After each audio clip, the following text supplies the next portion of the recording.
हनुमान जी लंका तो पहुंच गए होंगे, कोई बाधा तो रास्ते में नहीं आई होगी ना?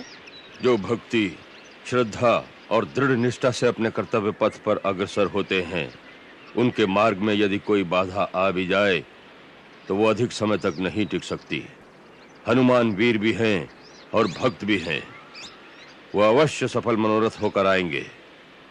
न जाने अभी तक उन्हें सीता जी के दर्शन हुए होंगे कि नहीं। यदि देवी सीता लंका में हैं, तब तो किसी युक्ति से हनुमान उन तक पहुंच ही जाएंगे, ऐसा मेरा विश्वास है। सूर्य छुपो चंदा उगो, मिल गए दोनों छोर, पहुँचे श्री हनुमान अब लक्ष्य सिद्धि की ओर।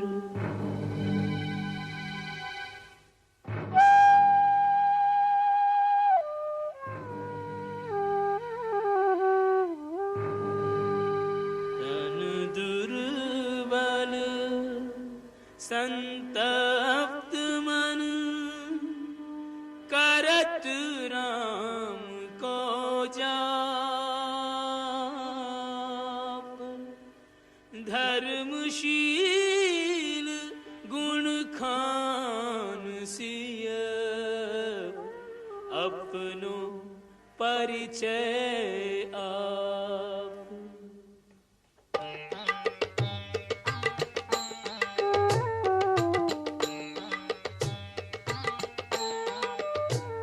चारित्र में चूड़ामणि, तनशील भूषण सोहते,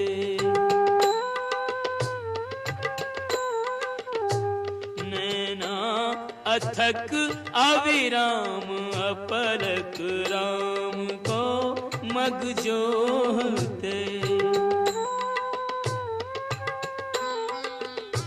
मृत प्राय किंतु न प्राण निकसे, राम प्रभु के मोहते। हनुमत जति सीता सती, जिन्हीं विदग्ध विछोहते। त्रिजटा, मेरी मशाल भी जला दो। सबकी मशालें जल गई? हाँ, जल गई।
हे सर्वांग सुंदरी, हमें देखकर तुम भयभीत क्यों होती हो?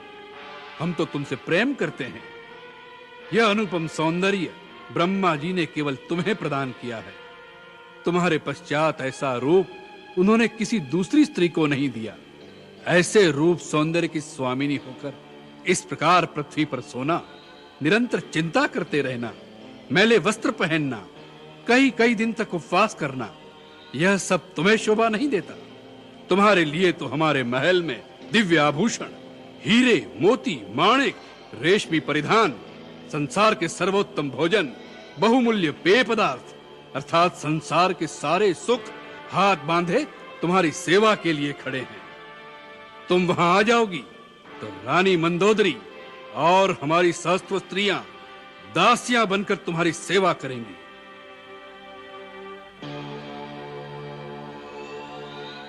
तीनों लोकों में ऐसा सुख किसी स्त्री के भाग्य में नहीं होगा।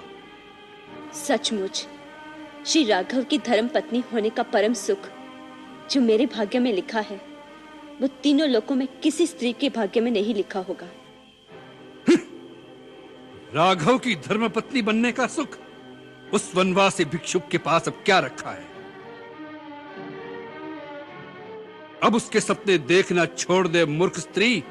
पहले तो उसे यह भी पता नहीं चलेगा कि तुम कहां हो, और यह पता लग भी गया तो लंका में कोई मानव प्रवेश नहीं कर सकता। और अब तो यह भी भरोसा नहीं कि वह जीवित भी होगा या पत्थरों से सर पटक पटक कर मर गया होगा। उसे भूल जाओ। एक बार मेरी ओर देखो त्रिभुवन सुंदरी, केवल एक बार। किसी भी स्त्री का छल बल से हरण करना, उसे बलपूर्वक अपनी पत्नी बना लेना, यह राक्षसों का स्वधर्म है। फिर भी हम तब तक तुम्हें स्पर्श नहीं करेंगे जब तक तुम स्वयं हमारे प्रेम को स्वीकार करके हमारी भुजाओं में नहीं आ जाओगी। रावण, जुगनू की चमक से सरोवर में कमलनी नहीं खिलती।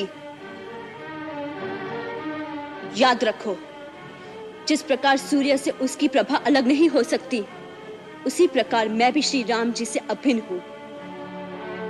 जिस प्रकार एक पापी पुरुष सिद्धि के लिए पूजा का अधिकारी नहीं होता, उसी प्रकार तुम भी मेरी याचना के योग्य भी नहीं हो। मैं एक पतिव्रता हूं। मैंने एक बड़े कुल में जन्म लिया है। मेरा एक पवित्र कुल में संबंध हुआ है। मुझसे कोई लोक निंदित कार्य संभव नहीं हो सकता।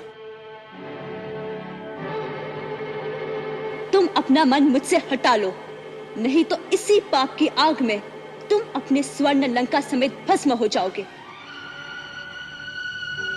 तुम्हें श्री राम की शक्ति का आभास भी नहीं है।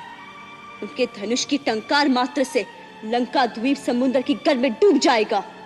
एक तुम्हारे पाप के कारण सारे संसार में राक्षस कुल का विनाश हो जाएगा। बस, बहुत हो चुका उन दर दर भटकते हुए वनवासियों की शक्तियों का वर्णन। सीते, हम प्रेमवश तुमसे मीठी बात करते हैं, इसी कारण हमें बहुत नरम समझकर तुमने हमारी शक्तियों को नहीं पहचाना। भ्रकुटी मात्र हिला दें तो सूर्य चंद्र डर के मारे अपने अपने स्थान पर कांपते हुए ठहर जाएं। हमारी गर्जना सुनकर हिमालय डगमगाने लगता है। समुद्र, आकाश, पाताल में रहने वाले समस्त देव, दानव, यक्ष, गांधर्व, किन्नर, नाग, असुर, यहाँ तक कि नवग्रह भी हमारे आदेश की प्रतीक्षा में हाथ जोड़े खड़े रहते हैं। यदि ऐसी ही अपनी वीरता का गर्व था तो उस दिन छल से मेरे पति और मेरे देवर को आश्रम से दूर भेजने का कुचक्र न रचाते और उनके चले जाने के पश्चात मेरा हरण न करते। यदि वो उस समय वहीं होते तो उसी समय इस दुष्कर्म का फल तुम्हें मिल जाता और इस पृथ्वी पर से तुम जैसे पापी का बोझ कम हो जाता। तुम जानते थे कि युद्ध में उनसे पार पाना असंभव था। जैसे एक कुत्ता दो शेरों के सामने आने से डरता है, उसी प्रकार तुम भी उनके होते हुए हमारे कुटिया में पैर न रख सके। सीते, तुमने जो अपमान भरे वचन कहे हैं, उसका एक ही दंड है। अपनी इस चंद्रहास खड़ग से तुम्हारा शीश काट लो। मृत्यु से तुम्हें एक ही बात बचा सकती है, अपनी इच्छा से हमारी शरण में आ जाओ। और तुम्हें भी एक ही बात बचा सकती है पापी, अब भी श्री राम प्रभु की शरण में चला जा। वो बड़े शरणागत वत्सल है, शरण में आने वाले के सारे दोष क्षमा कर देते हैं। मुझे भक्ति और आदर के साथ मेरे प्रभु के पास पहुंचा दो, नहीं तो इस लंका की ईंट से ईंट बच जाएगी। तुम्हारे राक्षस कुल का समूल विनाश हो जाएगा। इस नगरी में केवल डाकनी और दूत रहेंगे। सीता, अपनी मृत्यु का आवाहन न कर। यदि मुझे मृत्यु आ जाए तो मेरे सारे दुख छूट जाए।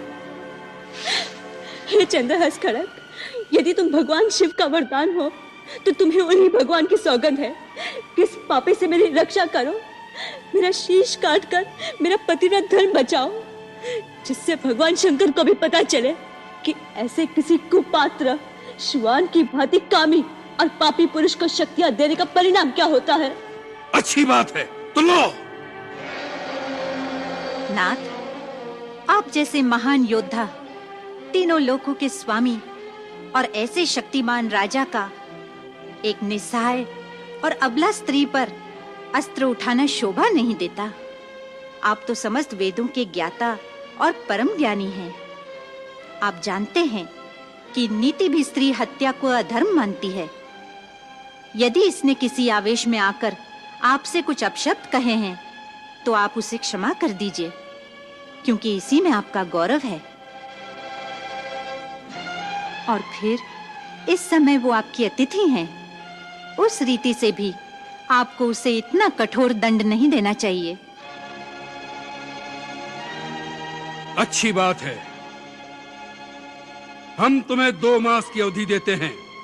याद रखो, यह 2 मास के अंदर तुमने मुझे अपना पति स्वीकार नहीं किया तो हमारे राक्षस तुम्हारे शरीर के टुकड़े टुकड़े कर डालेंगे। तुम सब मिलकर ऐसा उपाय करो, सीता शीघ्र ही हमारे वश में आ जाए। प्रतिकूल अथवा अनुकूल व्यवहार से साम दाम दंड भेद सभी नीतियों का प्रयोग करके सीता को रास्ते पर लाओ, अन्यथा तुम सबका जीवन समाप्त कर देंगे।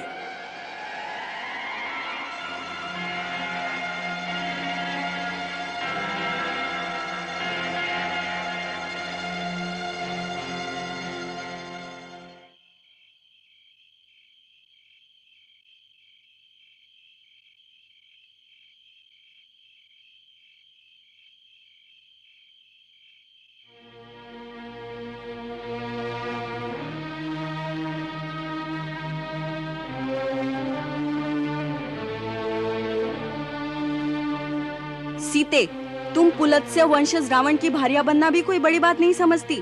पुलत्स्य जी 6 प्रजापतियों में चौथे हैं। ब्रह्मा जी के मानस पुत्र हैं। पुलत्स्य के मानस पुत्र महर्षि विश्रवा, वो भी प्रजापतियों के समान हैं। महाराज रावण उन्हीं के पुत्र हैं। तुम्हें राक्षस राज रावण की भार्या बन जाना चाहिए। जिन्होंने अपने पराक्रम से नाग, गंधर्व, दानवों को संग्राम में बार बार नीचा दिखाया, उनके अनुनय पर तुम उनकी भार्या बनना नहीं चाहती। विशालाक्षी, जिनका भय मानकर सूर्य तपना छोड़ देता है, वायु बंद हो जाती है, वृक्ष फूल बरसाने लगते हैं, पर्वतों से जल चूने लगता है, मेघ जिनकी इच्छा पर ही जल बरसाते हैं, उन राज राजेश्वर की भार्या बनने का विचार क्यों नहीं करती? मेरी बात मान लो, नहीं तो तुम जीवित नहीं रह सकोगी। तुम सब मिलकर लोक विरुद्ध बातें कर रहे हो, ये मेरे हृदय में तनिक नहीं ठहरता। तुम सब मिलकर मुझे खा जाओ, फिर भी मैं तुम्हारी बातों में नहीं आऊंगी। जो मेरे पति है वो दीन है अथवा राज्यहीन है, वो मेरे लिए पूजनीय है। मेरा अनुराग सदा उन्हीं के साथ रहेगा। ये राक्षस राज रावण को पति रूप में पाने योग्य है ही नहीं। सीता, तुम महामूर्ख हो। हमने दयावश तुम्हारी अनुचित बातें सह ली। समुद्र के इस पार कोई नहीं आ सकता। तुम रावण के घर में कैद हो। हम तुम्हारी चौकसी कर रही हैं। तुम्हारा भला इसी में है, हमारी बात मान लो। बेमतलब वाद विवाद से क्या लाभ? इसे काट कूट कर आपस में बराबर बांट लो। मुझे छेदो, मुझे काटो, मुझे आग में जला दो। रावण तो क्या, मैं उसकी छाया को भी छू नहीं सकती। सीते, हम सब राक्षसनियां मिलकर तुझे खा जाएंगी। मुझे मारना ही है तो इतनी कृपा करो कि मुझे जल्द से जल्द मार डालो। अब ये दुख मुझे सहन नहीं होता। मैं आप लोगों के पांव पड़ती हूँ। हमारे पांव क्यों पड़ती है दुर्भागिनी? महाराज रावण के पांव पकड़ तो तेरा उद्धार हो जाएगा। हटो, तुम लोग इस प्रकार इस बेचारी को क्यों सता रही हो? हम लंकेश्वर की दासियां हैं, उनकी आज्ञा का पालन कर रही हैं। हमें डर किसका? उस महाकाल का जो इस समय अपना भयानक मुख खोले लंका और वंश के समस्त राक्षसों को अपना आहार बनाने के लिए आगे बढ़ता चला आ रहा है। कल रात स्वप्न में मैंने प्रत्यक्ष देखा कि लंका के विनाश का समय अब निकट आ गया है, और ये भी देखा कि स्वर्ण नगरी का विध्वंस कैसे होगा। वही बचेगा जो सीता की शरण में होगा। श्री राम के बाण केवल उन्हें ही जीवित छोड़ेंगे जिन्हें सीता अपने चरणों की छाया में ले लेंगी। मेरा स्वप्न घोर समय का स्वप्न है, अवश्य सच होगा। ऐसा क्या सपना देखा तुमने त्रिजटा? आज मैंने स्वप्न में देखा श्री रामचंद्र आकाश में चलने वाली हाथीदान की पालकी में, जिसमें 1000 घोड़े जुते हुए हैं, श्वेत वस्त्र धारण करके लक्ष्मण सहित आए हैं। फिर मैंने देखा श्री राम लक्ष्मण और सीता जी के सहित सूर्य के समान दैदीप्यमान पुष्पक विमान पर चढ़कर उत्तर दिशा की ओर चले गए हैं। रावण मूंड मुंडाए तेल में भीगे हुए, लाल कपड़े पहनकर, तेल पीते हुए गधे पर सवार होकर दक्षिण दिशा की ओर जा रहे हैं। इसे बुझने मत दे बेटी। विपत्ति के समय ही भगवान पर विश्वास की परीक्षा होती है। भोलेनाथ का कोई भरोसा नहीं। किसी भी क्षण अचानक जीवन की धारा निराशा से आशा की ओर मुड़ सकती है।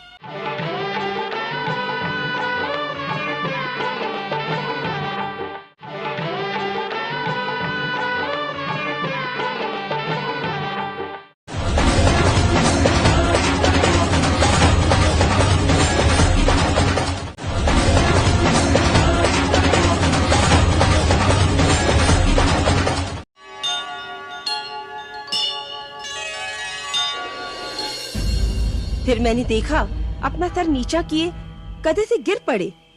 इसी समय लाल कपड़े पहने हुए एक काली स्त्री कीश में लथपथ उनका गला बांधकर दक्षिण दिशा की ओर खींचे लिए जा रही है। यही दशा महाबली कुंभकर्ण और रावण के सब पुत्रों की देखी। केवल विभीषण को ही सफेद छत्र में देखा। इस रमणीय लंका नगरी के बाहरी और भीतरी दरवाजे टूट गए हैं। हाथी, रथ, घोड़े आदि समुद्र में डूब गए हैं।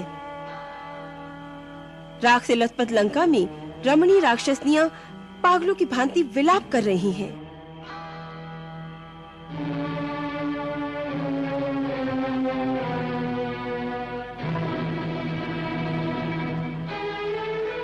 हे सीता, यदि ये सपना सच है तो हमें क्षमा करना रानी। हमारा दोष नहीं, हम तो अपने स्वामी की आज्ञा का पालन कर रहे हैं। हम पर क्रोध न करना देवी। नहीं, मुझे आप पर क्रोध नहीं आता। तुम सब अब जाओ, इसे सताना छोड़ दो। अच्छा।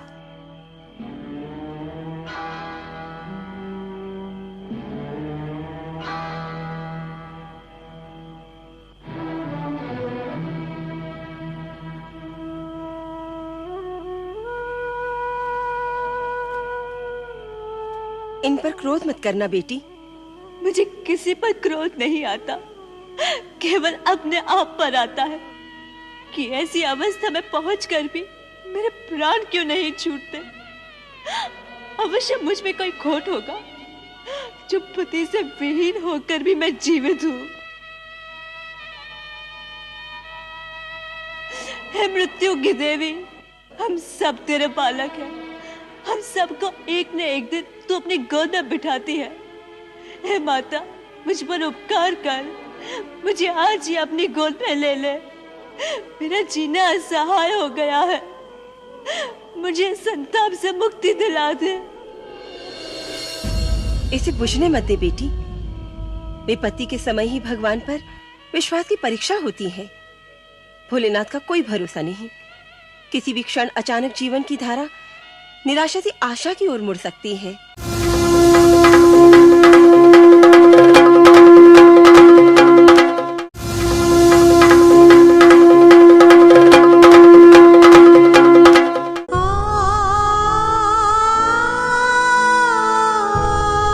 तो मेरे स्वामी की निशानी है। तो क्या सचमुच यहाँ कोई है? भाई, जो मेरे प्रभु की कथा मुझे सुना रहे थे, वो मेरे सामने प्रकट क्यों नहीं होते?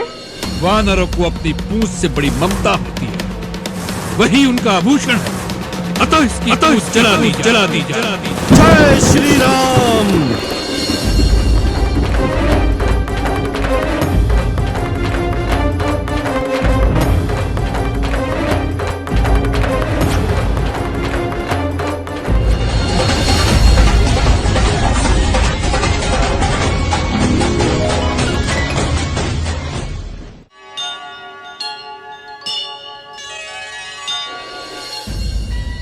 समय मृत्यु को नहीं बुलाना चाहिए। ये भीरू लोगों का काम है। मृत्यु तो माँ होती है, उसकी गोद में अवश्य शांति मिलेगी। मृत्यु से शांति नहीं मिलती पुत्री, मन की तड़प तो साथ ही जाएगी, फिर शांति कहाँ? अगर सच्ची शांति चाहती हो तो भगवान शंकर की शरण में जाओ, उनसे प्रार्थना करो। वो दुख नहीं मिटाएंगे, दुख के कारण को ही मिटा देंगे, जिससे दुख ही उत्पन्न न हो। भोलेनाथ से प्रार्थना करो, स्वयं तुम्हारे राम यहाँ आ जाएंगे। कैसे आएंगे वो माता? कौन उन्हें बताएगा कि मैं कहाँ हूँ? मुझे निश्चय है कि यदि उन्हें पता चल गया होता कि मैं यहाँ हूँ, तो अब तक तो लंका की ईंट से ईंट बजा देते। उनके पराक्रम के सामने तीनों लोगों में कोई नहीं ठहरता। लेकिन उन्हें कौन बताएगा? मुझे कोई ऐसा दिखाई नहीं देता जो मेरे रघुवीर तक इतनी सूचना पहुंचा दे कि उनकी वैदेही उनके श्री चरणों से दूर राक्षसों के द्वीप में पड़ी बिलख रही है, जिसे निराशा की आंधियों के बीच आशा का दीप टिमटिमा रहा हो, जो कभी भी बुझ जाएगा।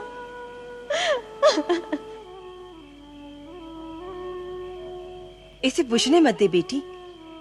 विपत्ति के समय ही भगवान पर विश्वास की परीक्षा होती है। भोलेनाथ का कोई भरोसा नहीं, किसी भी क्षण अचानक जीवन की धारा निराशा से आशा की ओर मुड़ सकती है। कौन जाने उन्हें पता लग गया हो और श्री राम का संदेशा लेकर कोई आ ही रहा हो तुम्हारे पास। माता, ऐसे सुखद सपने से आंसू तो नहीं थमते। आंसू बहने दे, परंतु ये भी विश्वास रख कि सपने सच होते देर नहीं लगती। अब थोड़ा आराम कर। आज डरकर राक्षसनियां दूर चली गई हैं। थोड़ा चैन से सो ले, मैं प्रातःकाल अवश्य आऊंगी।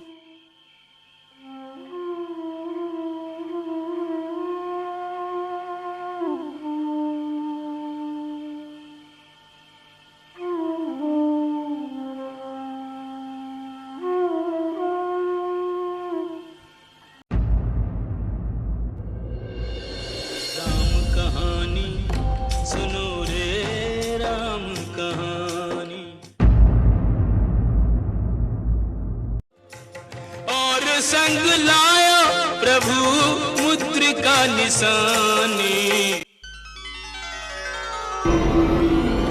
ये तो मेरे स्वामी की निशानी है। तो क्या सचमुच यहाँ कोई है? अब दिखाई देने वाली या ना दिखाई देने वाली योनि के प्राणी हैं। अब कोई देवता है या मानव, जो भी मेरे स्वामी का संदेशा लेकर आए हैं, वो कृपा करके मुझे दर्शन दे।